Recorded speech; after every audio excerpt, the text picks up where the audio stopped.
Aujourd'hui, je reçois une femme pour qui j'ai eu un réel coup de cœur quand je l'ai rencontrée. Bonjour, Karine. Bonjour Mylène. Alors, Karine Roy, présidente de Beyond Words, Institut de leadership, elle est coach en PNL et en coaching facilité avec les chevaux. Puis elle est aussi formatrice et conférencière. D'ailleurs, j'ai eu le privilège de me faire accompagner par ton équipe lors de la première cohorte du programme Côte Pegasus. Oui. Et Karine, toi, tu as tout un vécu avant d'être atterri dans ce domaine-là. Je me demandais si tu veux prendre quelques minutes pour parler justement de ton parcours, puis après, on va aller dans le vif du sujet, là. Je pense que les gens vont être très intéressés à connaître qu'est-ce que le coaching avec les chevaux. Absolument.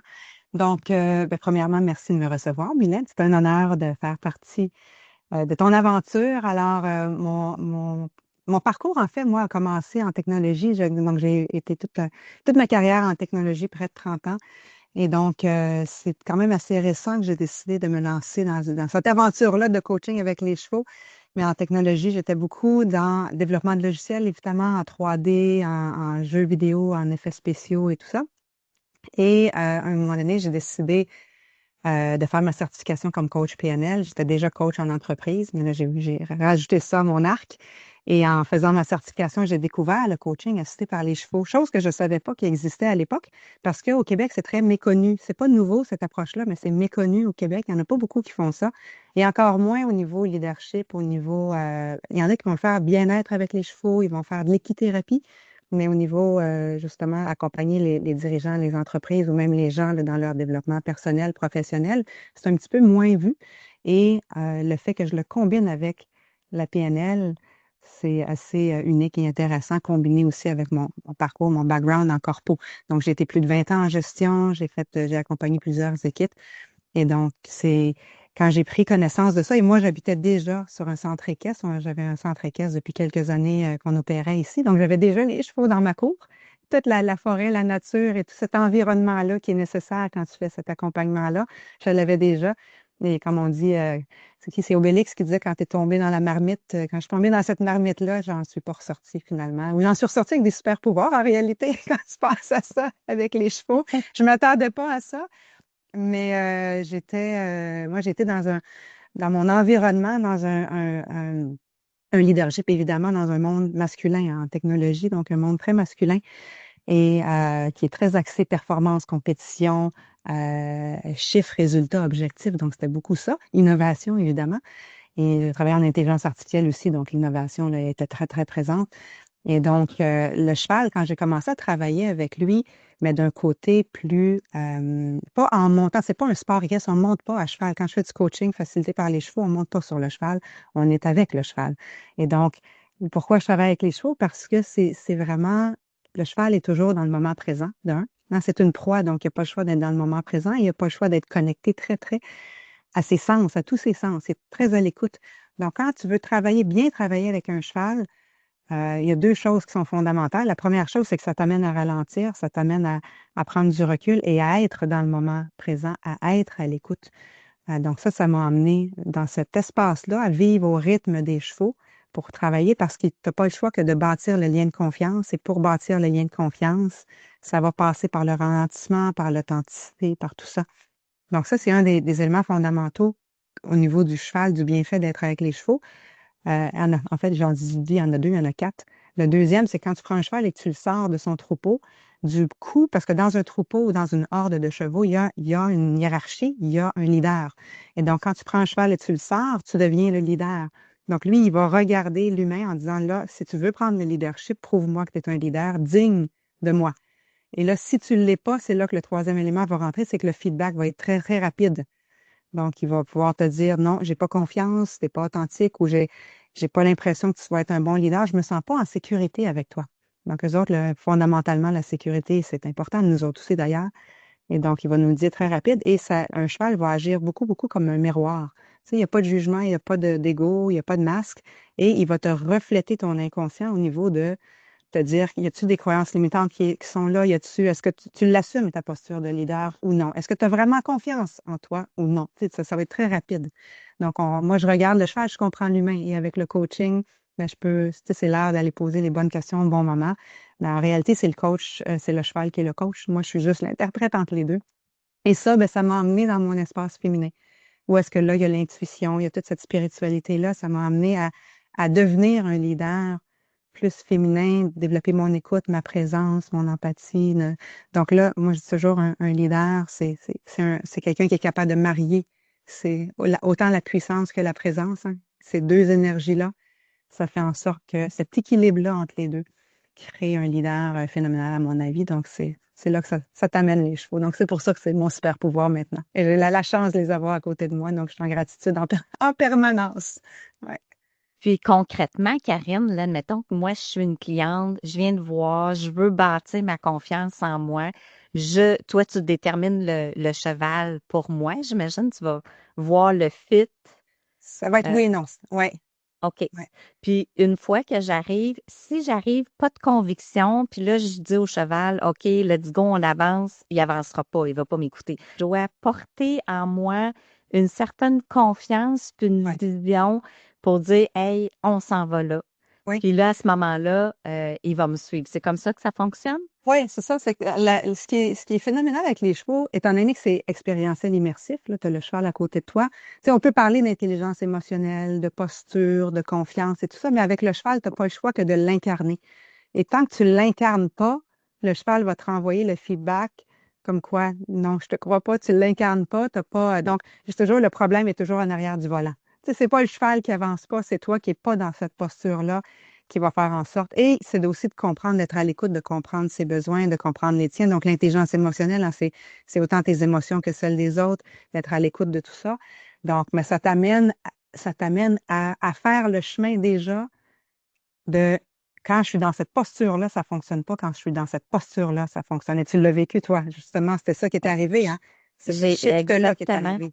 Ouais. Oui, puis peut-être pour expliquer aux gens ce qui est arrivé, puis sans aller dans tous les détails, là, c'est qu'au départ, moi, j'avais un problème dans le sens que je me disais, oh mon Dieu, je veux sortir ce podcast-là qui est Affaires et spiritualité, sur Ouais. lequel vous écoutez présentement.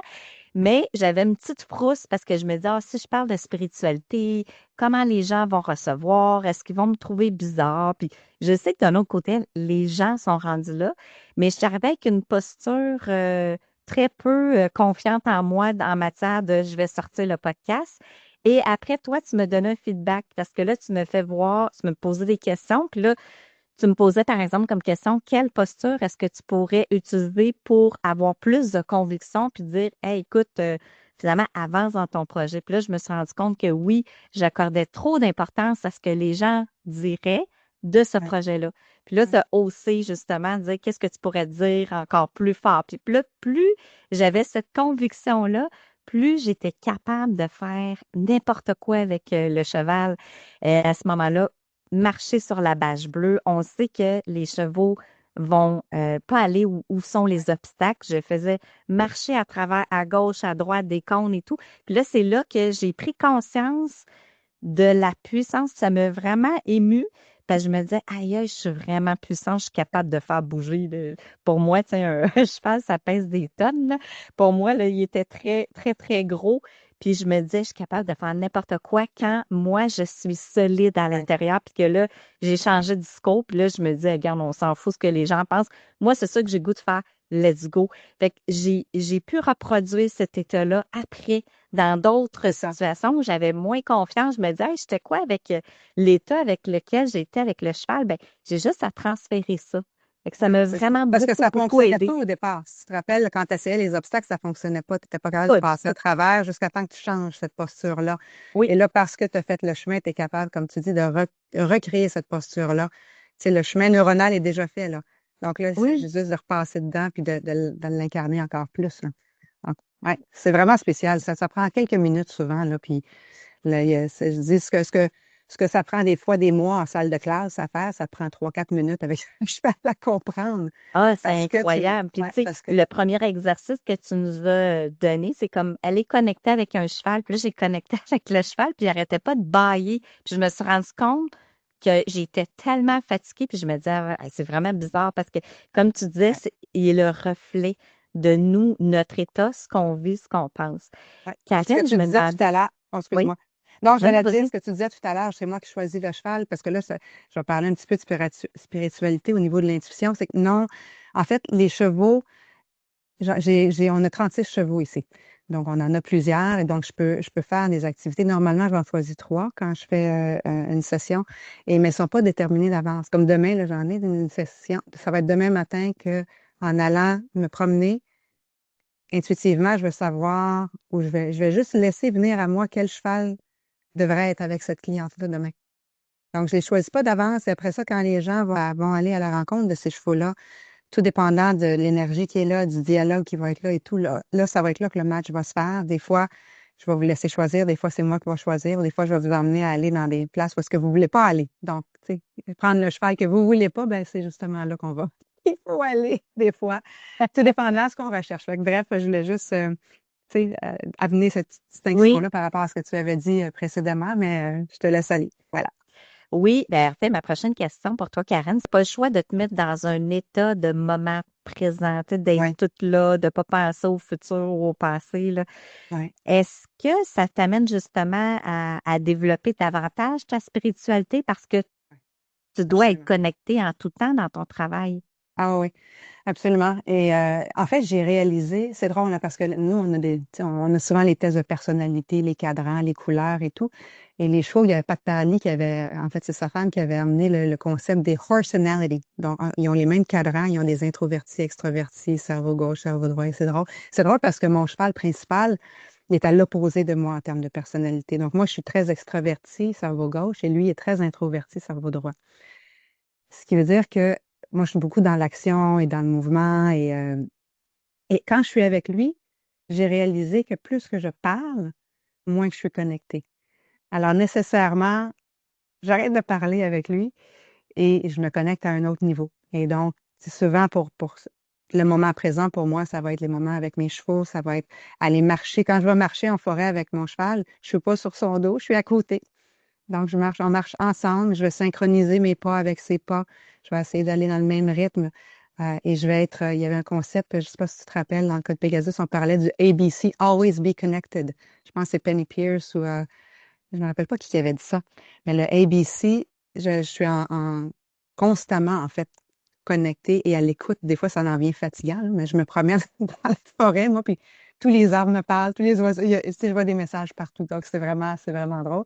Mais ça m'amène justement ça m'amène à ralentir. Et je me rends compte que les gens, quand ils viennent me voir, ils veulent ralentir, ils ont besoin de ralentir. Et c'est ça que ça crée. Donc, ouvrir tes sens, écouter, savoir c'est quoi les sens prédominants au niveau de ton intuition et tout. Moi, c'est l'ouïe, hein, mon sens. Donc, la claire audience. Donc, je suis très, très à l'écoute de ce que j'entends, que ce soit des petites voix à l'intérieur de ma voix ou que ce soit des sons à l'extérieur ou une musique je suis très à l'écoute des mots que j'utilise, hein, quand on manifeste. Tu sais, si je veux être en santé, je ne vais pas dire je ne vais pas être malade, je vais dire je vais être en santé. Donc, les mots qui sont utilisés, toutes ces choses-là, pour moi, sont comme partie intégrante et la façon que je vois la vie aussi. Donc, oui, ça m'amène à ralentir beaucoup, beaucoup les chevaux et les moments privilégiés, c'est le soir avec les étoiles quand je vais leur dire bonne nuit et ils se mettent dans un mode alpha, là. Vraiment, là, tu sais, sont dans un mode autre, là. Et d'être juste avec eux sans les toucher, juste être là, essayer de respirer avec eux et juste leur présence, c'est phénoménal, là. Ça t'emmène, ouais, vraiment, là. C'est très spécial. Et dans la retraite, entre autres, dans notre retraite, Mylène, si je veux faire ça le soir.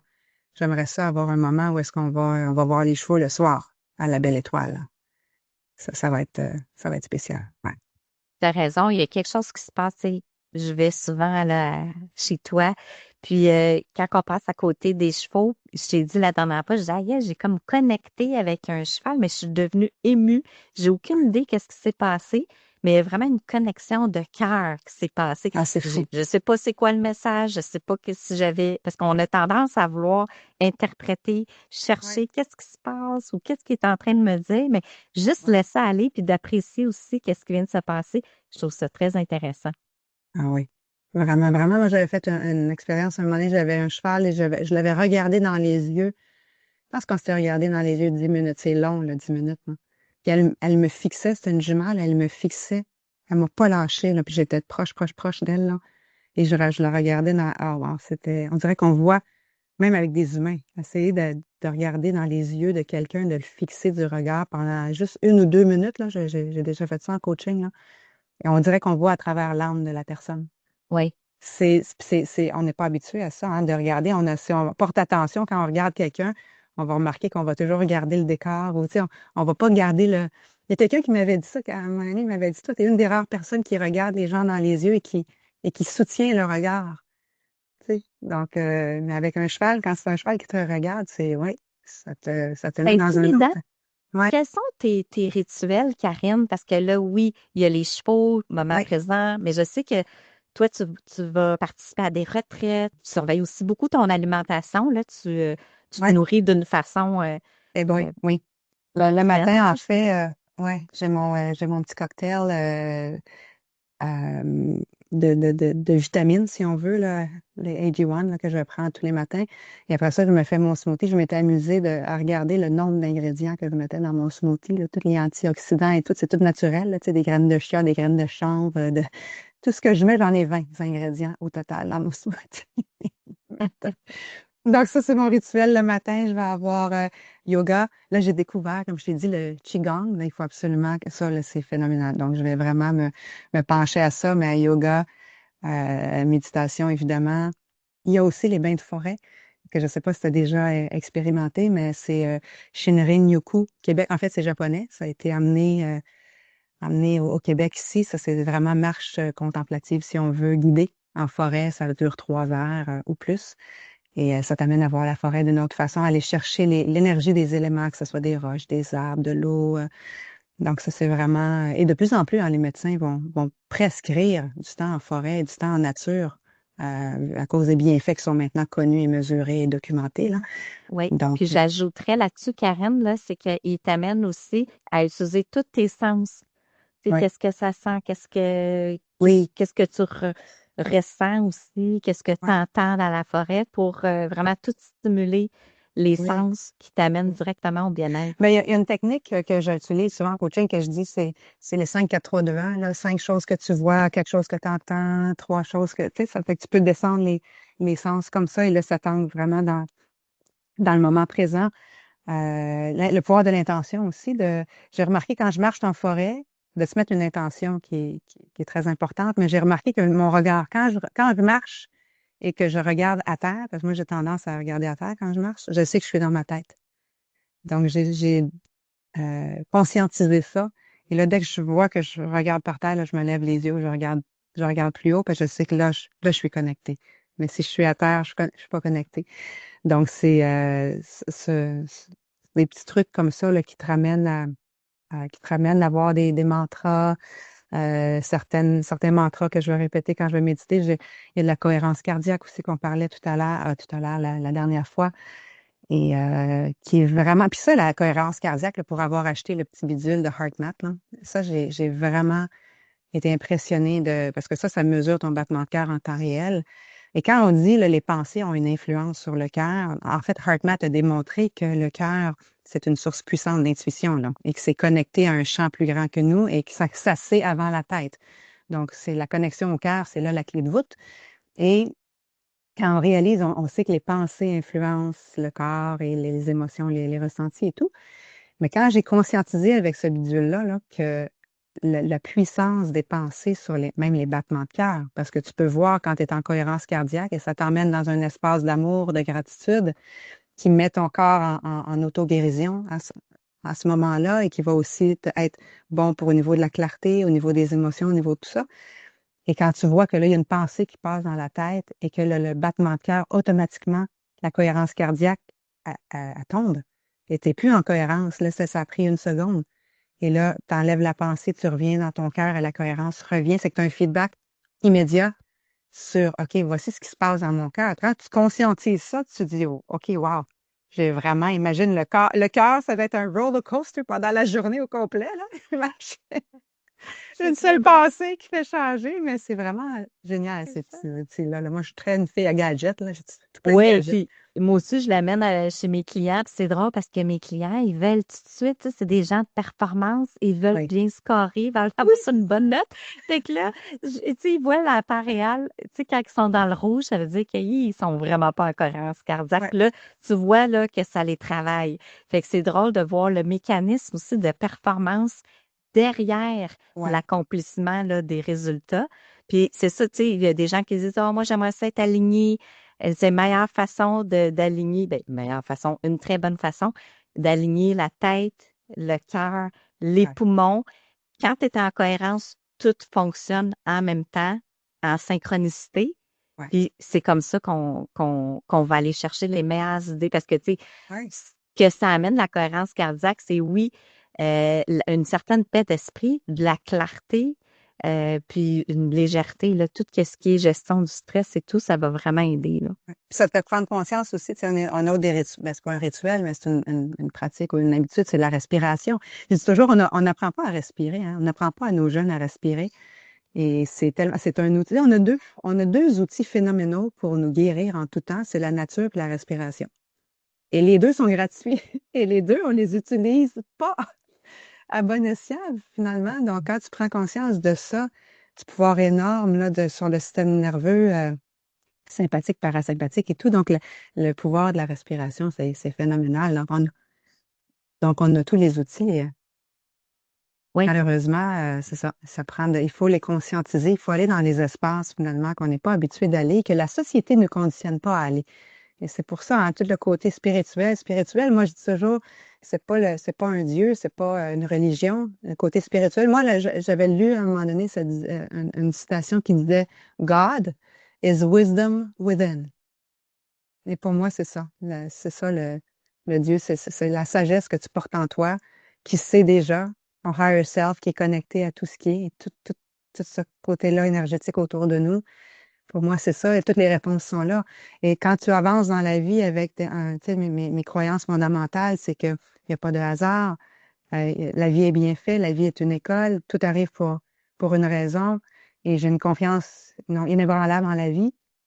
Et tu sais que God is wisdom within et que tout est, tu sais, je veux dire, ça crée un lâcher-prise, ça crée une confiance d'aller vers l'avant. Et tu dis, même si j'ai des embûches, il y a une raison. Ouais, ces embûches-là, j'ai quelque chose à apprendre. Qu'est-ce que j'ai à apprendre? Qu'est-ce qu'a fait cette personne-là dans ma vie? Et donc, toute ta façon de penser, ta paire de lunettes change. Et ça crée justement ce relâchement-là, ce bien-être-là, cette présence-là. Hein, moi, pour moi, tout part de la présence. Tout, tout, tout. Et donc, cette présence-là et de savoir que t'es jamais seul. Il y avait Spall and Watts, c'est Pierre, il nous a fait écouter quelque chose. Dernièrement, il parlait du deuil et tout ça, puis il disait, il dit, c'est la présence. Il dit, quand tu ressens l'absence de quelqu'un, il dit, c'est la preuve qu'il est présent. Donc, c'est de savoir qu'on est toujours connecté puis on est toujours accompagné, somehow, ça crée un grand bien, une grande confiance. Donc, pour moi, je vois pas aucune autre façon d'avancer maintenant. Mhm.